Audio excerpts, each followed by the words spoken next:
closet door. I'm here in my studio, aka Board Game Closet. I love this song. I'm worried we use it too much, but it's still a good song. Anyways, before diving into today's nugget of civics, I wanted to thank those of you who have donated to keep this bird in the air. We simply can't make the show without that tried and true public radio standby, listener donations. If you listen to the show and can support it, just go to civics101podcast.org and click donate, or just click the link in our show notes to give a gift in any amount.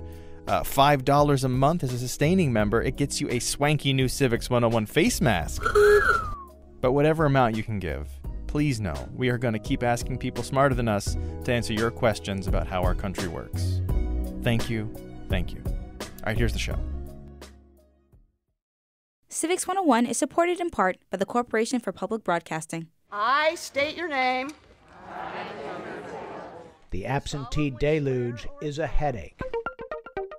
Well, in fact, I recall you telling me some weeks ago you thought we might not know for some days because one of the things we take into account at every level tonight, of course, is the absentee ballot. Absentee or mail-in ballots are the focus, as you've been hearing, of a lot of attention. When the polls close on election night in the United States, that is when election officials really get to work, especially in a year with a lot of mail-in, absentee, and early vote ballots.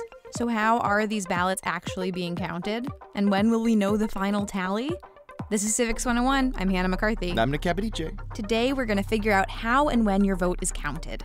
There are two basic steps to the vote count procedure. The first is processing. The second is tabulating. Now, processing, I know. It's relevant to early vote ballots and mail-in absentee ballots. Because these ballots are inside signed envelopes, election workers have to compare the signature on the envelope to a signature they have on file from when you registered. If those signatures match, and they usually do, that means the vote is valid and you can count it. In some states, the ballot is inside a second envelope or a secrecy sleeve. If you sent your ballot in without that secrecy sleeve, it is called a naked ballot. Certain states, Kentucky and Pennsylvania, for example, reject naked ballots. Others, like Florida and Georgia, they count the ballot regardless of a secrecy sleeve. Now, this process is time-consuming, so some states allow it to begin long before Election Day, but many do not. Some states even allow the tabulating, otherwise known as the counting of the votes, to begin before Election Day. Now, no state is allowed to make the count public until after the polls close, but this is how we get those instant returns in some states. It also explains how some states are able to tell you on election night who the various winners almost certainly are. Why almost certainly? If they've counted the early and absentee votes already, all it takes is counting those in-person votes, right?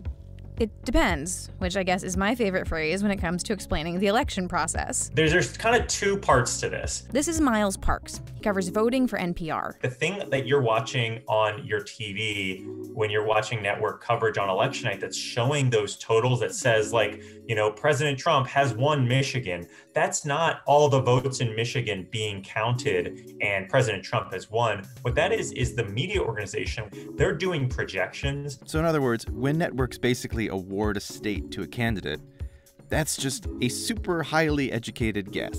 Yeah, that's part one, the guess.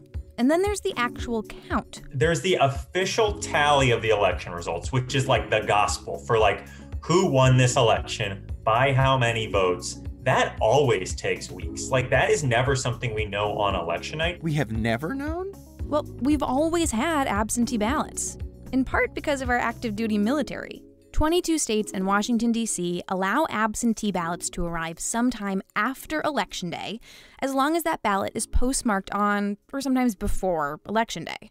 And some states plan to count those absentee ballots on election night, while some say they're not going to get around to it until the day or days after the election. So let me make sure I get this right. Whether a state is able to report almost all of its votes on Election Day has everything to do with its rules about how ballots are accepted or rejected, when those ballots are received, and what order they plan to count those ballots. There's more than 8,000 different voting jurisdictions in this country, and every single one of those 8,000 does it slightly differently. The thing that voters need to understand the most is that absentee ballots take longer to count than in-person votes. That's not a bad thing, though. That's not something that people should be freaked out about. So don't freak out. Breathe in, breathe out, and watch the tallies roll in. That's all she wrote on the vote, folks. If you have a question about what is going on in the world right now and how this democracy actually works, ask us and we will find the answers for you. Just click the link on our homepage at civics101podcast.org.